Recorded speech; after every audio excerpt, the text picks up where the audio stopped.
today's lecture, we are going to study a Biot-Savart law and the applications of this Biot-Savart law. Now, what this Biot-Savart law is? If we are considering any current carrying conductor through which this current I is flowing, so now here the current is flowing in the upward direction. So according to right hand rule, there will be a development of magnetic field surrounding to this conductor. So here is the development of magnetic field around the conductor.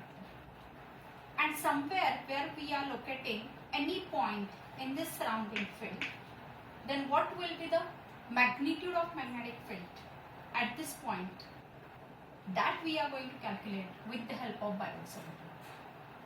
Now what this Biot-Savart law states that is, let's consider here is the point P.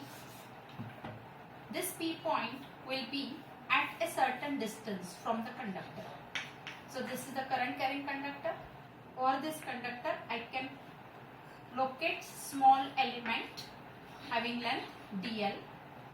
Then this point P is at a distance of r from the center of element. There is an angle theta between the element and the line which join the point P to the center of element. Then at this point P, due to element dl through which this current I is flowing, there will be a production of magnetic induction.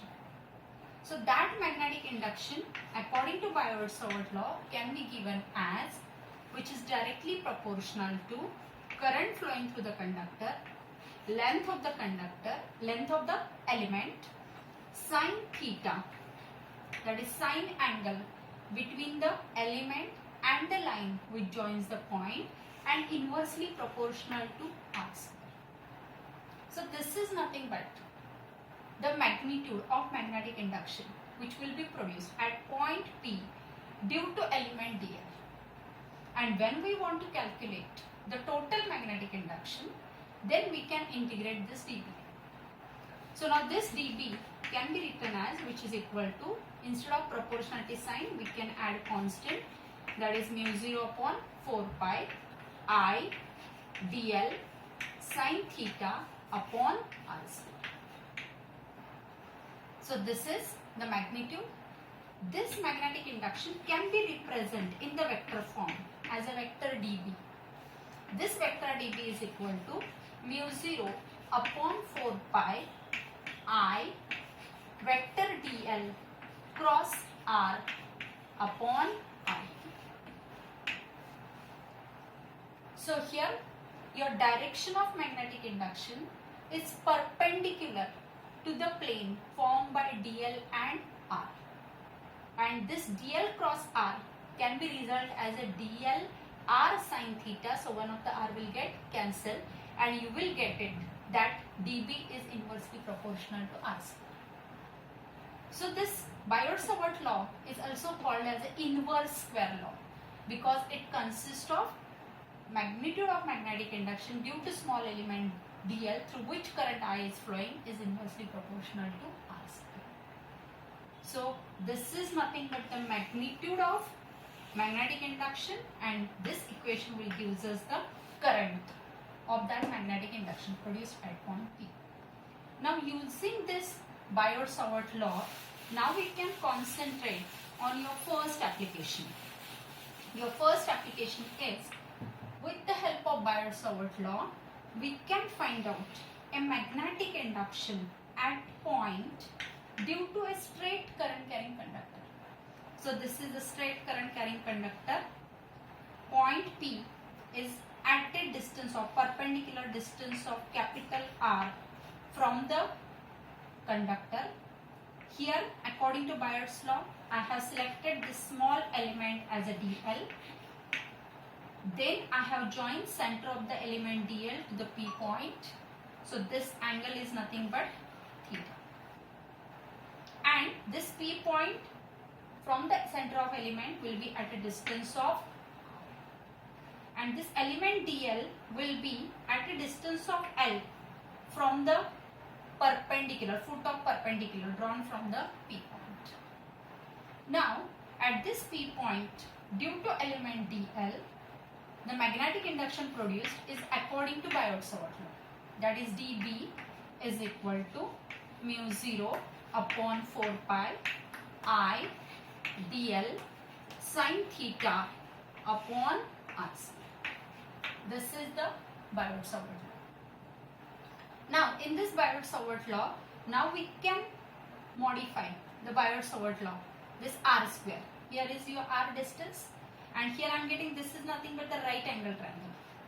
So in this right angle triangle, I can substitute the value of R in terms of your Pythagoras rule. So here using Pythagoras rule, I can say that small r square is nothing but L square plus capital R square. So now I can say that total magnetic induction B, which is equal to nothing but the integration of dB. But now here from the perpendicular length, the conductor will get divided into two parts, that is upper half and lower half. So in the upper half, your magnetic induction is the summation of all upper DL element, and in the lower half, summation is all lower DL element. Therefore, your total magnetic induction dB can be written as 2 integration of dB. And your dB value already we are knowing, so we can write down it is equal to 2 integration of mu 0 upon 4 pi I dl sin theta upon, instead of r square I can substitute as a small r square plus capital R square. So I will write down now this B is equal to twice mu 0 upon 4 pi I. These components are your constant, so mu 0 upon 4 pi I, these are the constant quantity that should be taken out of integration. So inside the integration it is remaining dl sin theta upon L square plus R square.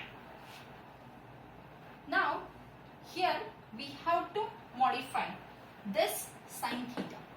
You have to substitute the value of that sin theta. Now this exterior angle is sin theta. So your interior angle, this interior angle I can call it as a phi. But this interior angle phi can be written as a pi minus theta. And according to trigonometry, we are knowing that is sine of phi, I will write down, which is equal to nothing but sine of pi minus theta, which is equal to nothing but your sin theta. So now I can put this value of sin theta from this right angle triangle. Now what the sin phi will come? Sin phi means opposite side, capital R upon hypotenuse, means this sin theta value I can substitute. Sin theta is equal to capital R upon small r. So now in this place of sin theta, I can put the value as a R divided by small r, but your small r is nothing but your square root of L square plus R, capital R square. Means now your dB equation now I can write down, that is magnetic induction B is equal to mu 0 upon 4 pi I, and this now R and this L square plus R square into under root of L square plus R square, that I can write down integration of dl, and here limits are from 0 to infinity because your length of the wire is 0 to infinity, upon here I can say dl R inside the bracket capital R square small r L square plus capital R square raised to 3 by 2.